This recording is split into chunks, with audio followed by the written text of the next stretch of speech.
All local, all morning. This is Fox 61, Connecticut's news station. I'm sorry that she's been convicted worldwide and everyone wants to proceed to a lynching. But we have a system. She has rights, the same rights that everyone else has, and we intend on protecting those rights and her having her day in court. That's an attorney for the Waterbury woman accused of holding her stepson captive for decades. She faced a judge yesterday. We're going to have more details from court, and we'll hear from the man's biological mother and sister who were in that courtroom as well.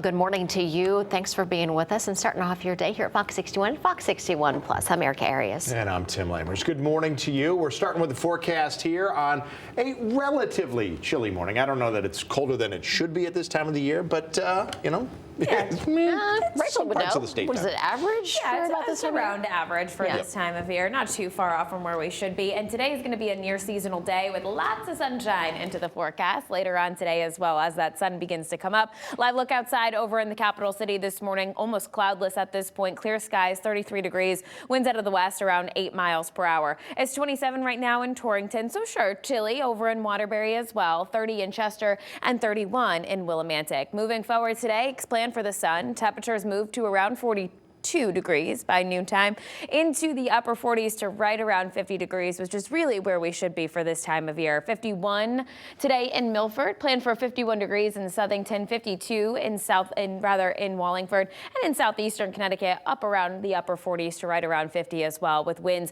anywhere from 5 to about 15 miles per hour. We're building in the warmth as we head into our Friday. Sunshine still into the forecast. Couple of chances for some showers over the weekend, in addition to a really interesting forecast for Saturday, where some of us could make it into the 70s in the afternoon. We'll have more details on that, plus your rain chances over the weekend, the impact that'll have coming up in just a bit. As we check in with the roads this morning here at 6:02, we don't have any incidents to tell you about at this hour, so things are overall quiet on the roadways as of now. A live look outside, or rather we'll take a look at your drive times first. Over in Rocky Hill to Hartford at 7 minutes. Cromwell to New Haven is 22. 691 looks good on that westbound side. A live look outside now over in Hartford, just out by exit 29 on 91. Both directions as you're traveling into downtown look just fine. Tim and Erica. Well, the woman accused of holding her stepson captive for over 20 years appeared in Waterbury Superior Court yesterday for the first time since she posted bail. Well, the story has attracted national attention. Fox 61's Jamel Johnson was at the courthouse when Kimberly Sullivan arrived.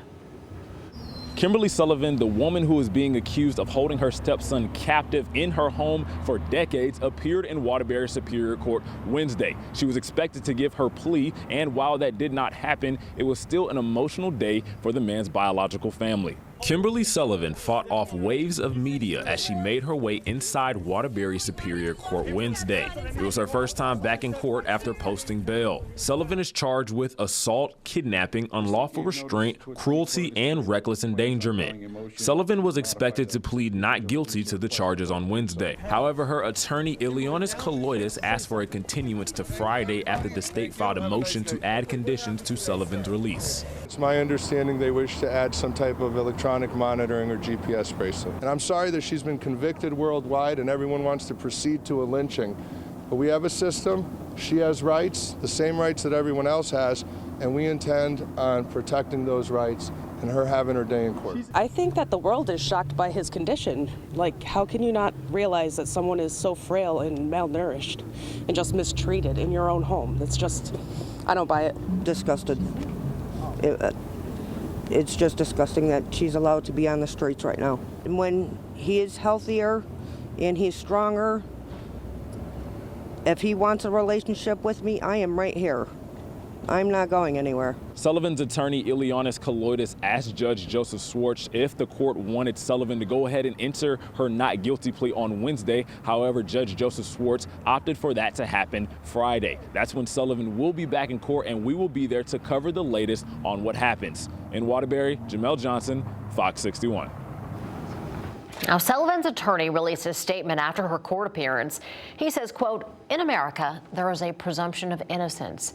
It is fundamental to our judicial system. The burden is and always has been on the state to prove their case beyond a reasonable doubt. Today, the state filed a motion to add conditions to Ms. Sullivan's release. Our objection will be known on Friday. The allegations are just that, allegations. In the eyes of the law, Ms. Sullivan is innocent until proven otherwise in a court of law, end quote. Now, Fox 61 is committed to following this case very closely all the way until the very end. And if you would like to as well, all you have to do is scan the QR code on the left side of your screen and download the Fox 61 News app. A New Haven man is facing charges in connection with a deadly shooting on Christmas Eve. Police say they tracked the suspect to another state where he was already locked up. Fox 61's Alicia Hercules has the details as well as reaction from the victim's family. Herberto Caro's family is still trying to make sense of his murder. His sister says it's a day that changed her life forever. Unfortunately, I lost my brother on Christmas Eve. It was just not Christmas Eve. It was also my birthday on Christmas Day, which it was the worst nightmare that could happen to me and my family. Yazabeth Cado says this is the second brother she lost. She says she is thankful her brother's alleged killer is in custody. On Christmas Eve, officers responded to multiple 911 calls for a shooting at Edgewood and Bear Streets. On March 13th, 2025, after an extensive investigation, lead detective Trueheart was able to successfully secure an arrest warrant for the person responsible for Cado's murder.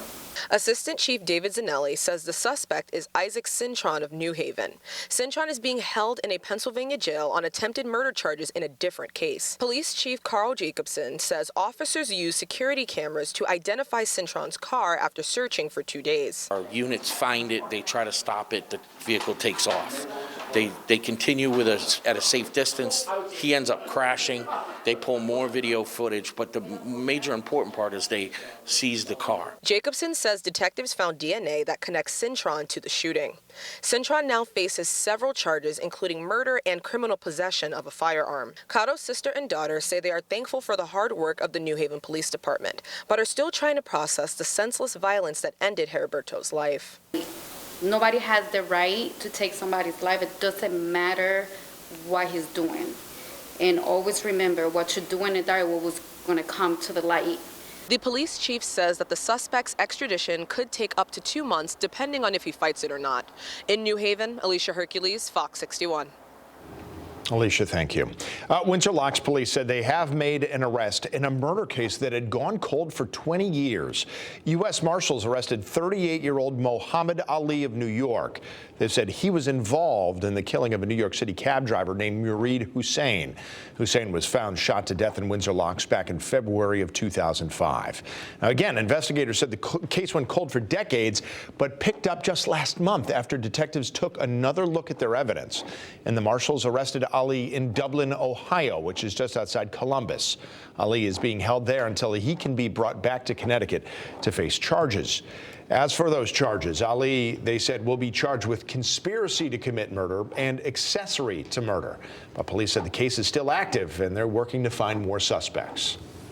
A man accused in a road rage shooting that happened on Tuesday appeared in court. 23-year-old Amir Wali of New Haven is accused of firing 4 times at another driver on I-91 South in Windsor. Police say the victim was hit once and is expected to be okay. The victim told police that Wali was tailgating him in the HOV lane before Wali drove up next to him and fired. The incident ended at the FL Roberts gas station on Weston Street in Hartford. Another person was arrested, but they were released and not charged. Wally is set to be back in court on the 14th. That's a major push to get Manchester students off of their phones and to avoid distractions at school. Students say the new policy that has them locking up their phones got even tougher this week. Fox 61's Keith McGilvery is live right outside Manchester High School with a look at what young people and educators are saying about the changes. Erica and Tim, good morning. Manchester High School students say they now need to lock up their cell phones at the door and that staff and security are checking that they do that as they enter the building. This is a policy we've been telling you about quite some time earlier in this school year, in fact, that would require students to lock up their cell phones during the day in what are called yonder pouches. And during a school board meeting earlier this month, the school principal, her name's Caitlin Miner, said student learning and behavior here has improved.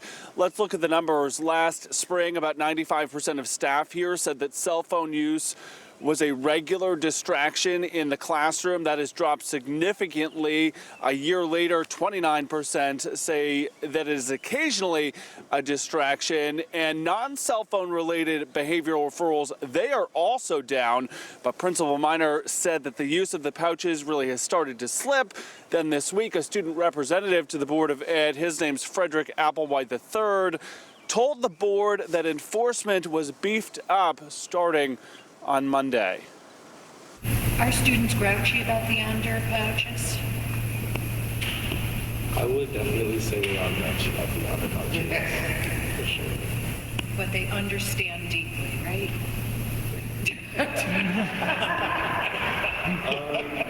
I'd say it's pretty you're gonna get varying type of answers depending on the students you ask.